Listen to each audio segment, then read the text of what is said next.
Abeg, make una tell me wetin Ten Hag dey think when he carry Johnny Evans and Harry Maguire put as the two centre backs against a match like Arsenal. We fit say okay yes, Licha, that is Martinez, e get injury. Okay, you comot am, understandable, you put Maguire. Even when you put Maguire, see how the fans were shouting. The stadium begin light up. Camera was focusing on Maguire. Even the commentator said it. Okay, that aside, na injury. Lindelof now, that way I feel say we fit use am get hope. During preseason, he helped us. We saw his performance. You go comot Lindelof, put Johnny Evans, 35-year-old man. The goal now, is it not as a direct effect of im reactions to that corner kick?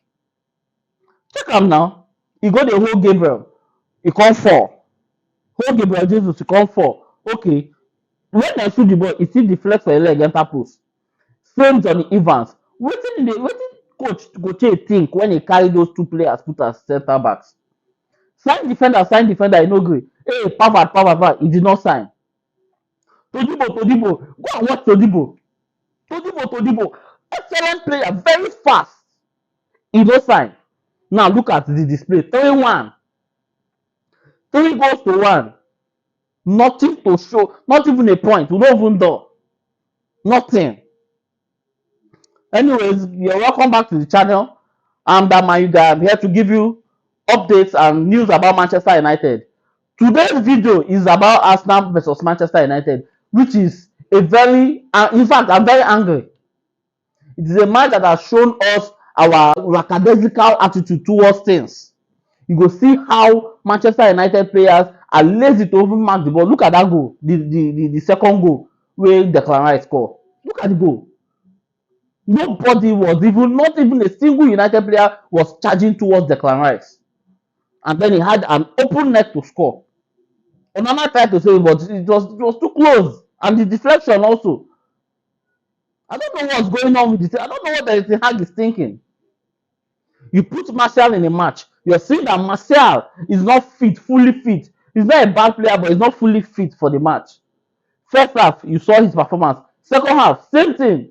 He had just one shot. So if you to pull him out fast enough so that Højlund can come. Look at when Højlund came. Look at his energy. He had energy. Although he spent little time on the ball, but you could see the enthusiasm about the player. Eh? He had so much energy. I don't understand what's going on. Casemiro was slow. I'm happy there's Amrabat. Hopefully next match we'll see what Amrabat can do. But I don't understand what's going on in the team. Anthony has been excellent. In fact, I said it during preseason. I'm still saying it. He's the hardest working Manchester United player currently, as far as I'm concerned. As far as I'm concerned, Anthony is the hardest working Manchester United player. Look at his input in this game. He was one of the players of Manchester United that stood out. Another player I want to talk about is Wan-Bissaka. I don't know if he's scared of Martinelli. I don't know his issues. But in this match, Wan-Bissaka did not perform as expected. Look at first half. They were using Martinelli's wing. In fact, the first goal from Odegaard came from Wan-Bissaka's wing. Ball from Martinelli over to Odegaard, and they had a clean shot. I don't even understand. So when you look at what Wan-Bissaka played in this game, you'll be highly disappointed. In our previous matches, Wan-Bissaka has been excellent. Highly excellent. But I don't know what happened in this match. As I mean, I'm very pissed at the vets. Okay, our offside goal, the goal that was disallowed. Garnacho, he entered. Though him and Højlund, they could not have the kind of impact they would have had if they have come on earlier. When they entered, the team was already under severe pressure. We had a counter and Garnacho scored. VAR ruled it offside. In my opinion, I saw it. It was offside. His arm caused it a little bit. I want to hear what other Manchester United fans think about this disallowed goal in the comment section. Do write your thoughts in the comment section. But then, I'm very pissed with the performance of the boys. I'm not happy. Coach, what is Erik thinking? Johnny Evans and Maguire. What kind of combination is that? That's the one that is pissing me off. What kind of combination is that? Casemiro has been slow. He has been slow. I've been mentioning this in the previous videos. This guy has been slow. He should work on his speed, on his fastness. We need the Casemiro we had last season. We need him back. Even if it's to engage him in more trainings, let him do that so that the team will come back. Yes, we had a fighting spirit. Second half was better for us.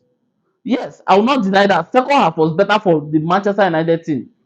But then, 96 minutes, we considered a goal solely due to the actions of Johnny Evans.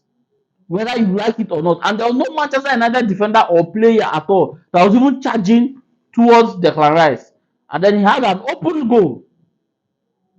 I'm very, I'm not just happy at all, and I'm sure there will be no Manchester United fans that will be happy with the way the changes our coach made. We've been screaming since, buy a defender. We need a defender. You did not buy. Now look at the two people you signed. You look at Johnny Evans, the player you signed on deadline day. Look at him. Signed Todibo. He's a very fast and pacey player. No. Since Messi Mount got injury, our midfield has been performing well, fairly well, better than before. Because I felt like Messi Mount and Bruno, they were just clashing in terms of what they were going to play on the pitch. But now Elson is in the team, so he falls back, he withdraws back more. That's why the midfield is kind of compact and choked so that we can have more defensive midfielders. And then when Bruno gets the ball, he floats it across to the wingers. Wan-Bissaka in this match, why? What kind of tactics was Erik playing? That whenever we have the ball, immediately a defender has the ball, Wan-Bissaka will be going up front, even far ahead of Anthony, far away ahead of Anthony. What kind of tactics is that? And then Anthony is always returning, coming back on defense to come and help him. Always coming back on defense to come and help him. Diogo Dalot, he tried. I'm just mentioning our players one by one, one by one. Diogo Dalot, he tried. We cannot take that. He played Luke Shaw's wing. That's not his natural wing, but he played well. He performed well. Saka could not display the way Martinelli displayed. Because whenever Martinelli had the ball, there was going to be an attempt. But it was not like that for Saka. So I would say Diogo Dalot tried. He played fairly well. He did his best. And I don't know why the defenders they like giving the ball back to Andre Onana. Always giving the ball back to Andre Onana. Don't put that goalkeeper under pressure for nothing. Our midfield was still not fluid. Still not flowing the way it should flow. Still not flowing like the Manchester United that we expected, that we got last season. Eh? The midfield was not flowing like that. I think this coach has to go and look for another tactics, and not a tactics that whenever the midfielders hold the ball, the left back and the right back will be running forward. I don't know. Even more going forward than even the wingers that are in front. Everything will hold ball. Wan-Bissaka is right in front. Doing what? Doing what? Your team is under pressure. You're going forward. For what? Your defenders are going overlapping when your team is under pressure. Why? Look at the final goal. Okay, let's say that one is due to overlapping and counter attack, and maybe we wanted to salvage at least 1 point from this match.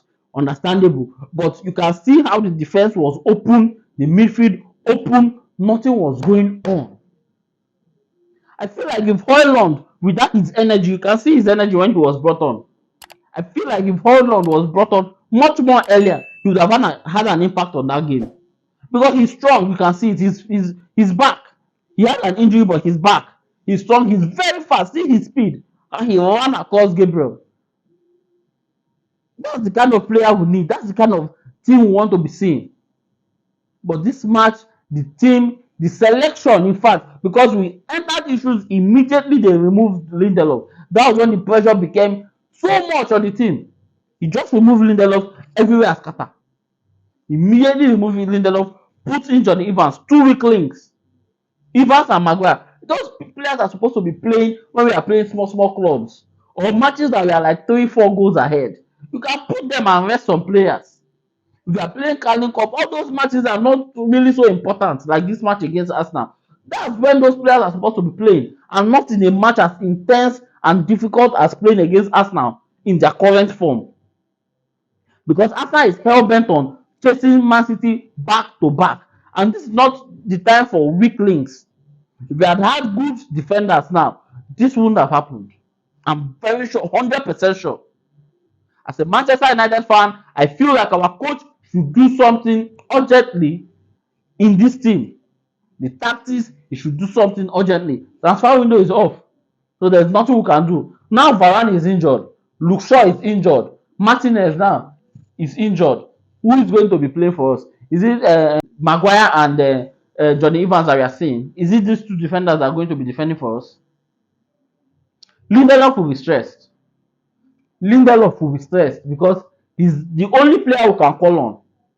During preseason, he performed well. I said it and I kept on saying it. He has been performing well in the matches that will put him in.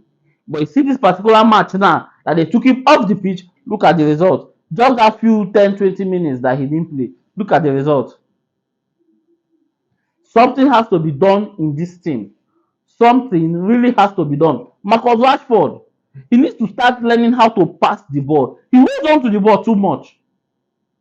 Holds on to the ball way too much, way longer than he should learn to pass the ball. I don't know if Erik is not watching this, the lens in which he's watching this game is not showing him the fault of Marcus Rashford. I'm a Manchester United fan and I like Rashford, but the truth has to be said. He has to be passing the ball more of, like, pass the ball to players to strikers, to midfielders, so the ball can flow. Yes, he scored a goal, which is good. I applaud him for that. But something he has to improve in his game is how to pass the ball to other players as well, so other players can shine. I'm not happy with the performance. I have to say it. I'm not happy with the tactics that Ten Hag applied. Look at first half. We were playing mostly long balls. It was like the tactics was give the ball to Onana, and then Onana will float a long ball to maybe Rashford or Anthony, the other winger. But then it was not working because whenever we did that, Arsenal got the ball. Whenever we did that, Arsenal took over possession of that ball. And then second half, they changed one or two things. But then, see how lazy our defenders were when we considered that goal. It was like after we scored the first goal, we gave Arsenal a chance to score their first goal within just 2 minutes. 2 minutes, that was all it took Arsenal to equalize, to give us a response to our first goal. Ah, is it that because we scored goal, we now feel like we were relaxed? You're most vulnerable after you score a goal. Immediately you score a goal, that's where you're most vulnerable. I don't know if Ten Hag does not tell his players that, or if he has not learned that in coaching school. Something has to be done about the team. The boys need to be more focused. The boys need to be more hardworking, just like Anthony is. That's what they should be doing. Anyways, you kindly like, subscribe, and share this video if you're a true Manchester United fan. And let me know in the comment section what you think Ten Hag would have done better to make the boys perform better in this match. Do have a lovely day.